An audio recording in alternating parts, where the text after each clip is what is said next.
My problem is when feminists try and redefine masculinity, or they try and say this is our interpretation of toxic masculinity as we see it. That's kind of the problem that I have. I don't like it when feminists tell men how they should feel, how they're supposed to feel. This is how your experience as a man is supposed to go. And that is where I would have the issue with that. I would say that, yeah, so people say, oh, masculine, like men are all supposed to be masculine and women are always supposed to be feminine, as if there's no overlap. While there may be differences between men and women are average, a lot of times those effect sizes are pretty small, and to have a society where we have this rigid, like, you're a woman, therefore this is the best job for you, you're a man, so this is the best job for you, that's not how you have a flourishing society. Is society doing that? Ever? At any point now in the modern age? Are we telling people this, oh, woman, you're gonna be a nurse, you're gonna be a teacher? No, we're not doing that. In fact, you'll find in like highly egalitarian societies where gender is viewed as like sort of a construct, and we're pushing women and equality, and we're pushing women into STEM and all these different things.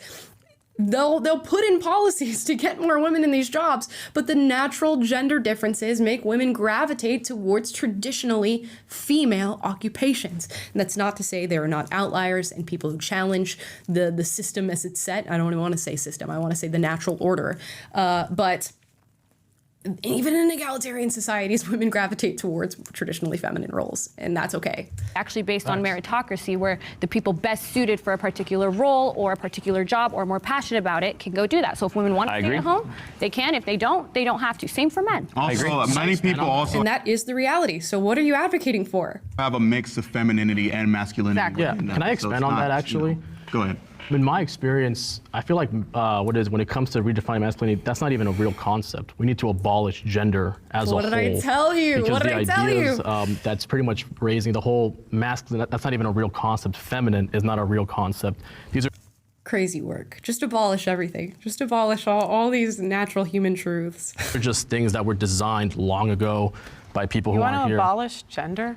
Yeah, it's not real. Tell that to the testosterone that is coursing through your veins. Tell that to your 24-hour hormone cycle versus our 28-day hormone cycle. Tell me that our differences are not constructed in our DNA and that they don't shine in the way that we lead our lives.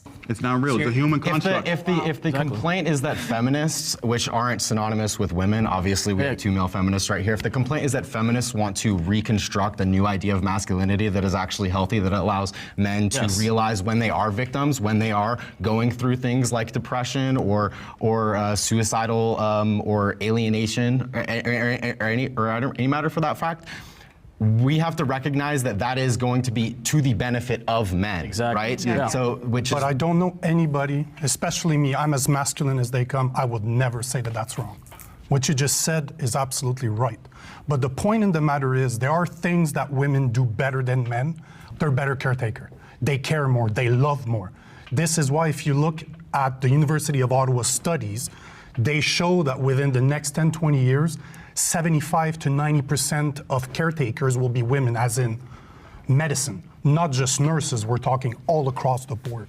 But does it have to be that way? Does it always have to be that way? But hold on. That completely It doesn't have to be anything. It is. There's like this is an ought, and they live in ought. They live in what they feel ought to be based on their feelings. But there is an is. There is what the world is and the way things function. Except the point I was making. Do you deny that when a man cries, it's considered demasculating? No, not at all. They, whoever they is saying that this is what a man should be. The thing, men don't deal with their emotions the same way women do. Because they're not taught to from childhood. Because you're a boy, you get a truck. You're a girl, you get a doll. You're going to be good at cooking. Go play in the toy kitchen. You're a big tough man. Go get the army soldiers. That's why. Meanwhile, these are the same people that when like a girl picks up an action figure, they're like, we got to go to the gender clinic. She's a boy. We need to get her on puberty blocker stats. Do you think you have the special answer of the right way to tell the kids? Of course she does. Yeah. No. Do you? No. I think when you let a child, when you look at having children as I'm bringing independent, thinking little humans into this world, and I want them to grow into whoever they are meant to be, whatever that is, whether it's a male ballerina or a female NFL coach. I want this little person that I love so much to be whatever they want to be. But no one's arguing with that. Okay, so here's what I think. I agree that people should not be locked into a role either way. I think that if you took 10 million men and 10 million women and you track them over 10 years, you might see certain trends emerge. Now, it doesn't mean you have to be this or you have to be that. People should be free to be whatever they want. But I do think that you would see certain trends emerge. Now, like what might some of those be? Well, you might see, on average, boys are more likely to play with G.I. Joes and girls are more likely to play with Barbies. Okay, sorry, these are straight statistics coming straight out of his, whatever. Okay, wait. She keeps saying that, but these are very real. We have very real examples of the most egalitarian societies known in the modern age where men and women make these different choices. And he chose to lean on like G.I. Joes or Barbies or whatever, which I think is just playing into some of the gender tropes she was putting forward. But like, are more likely to go into protective occupations, men, like law enforcement and police officers or bodyguards, security, things like that. You're not going to see women dominating those roles, not just because of the biology of it, but just because of the natural tendencies and traits that women have. Meanwhile, caretaking jobs like teaching, nursing, doctors, you're going to see women gravitate in that direction because it's part of our natural capacity. I can't stress it enough. It's natural to us. Real quick, I have a little list of things from psychology, sociology, and neuroscience that are distinctions between men and women. They have the psychometrics in psychology that analyze personality and actually can measure differences in personality between people. And on average, women are higher in trait agreeableness and trait neuroticism, involving traits like compassion, cooperation. Their also openness to experience is kind of same. Extroversion is kind of the same. Women are higher in empathy and communication. Men are higher in risk-taking and aggression. And in interest in life priorities, men tend to be interested more in things, whereas women tend to be oriented towards people and nurturing roles and social interaction. So those are just like from science, from neuroscience and sociology and psychology. We have ways to actually measure this. And like you said, if you took a totally unsocialized group of humans and plopped them into a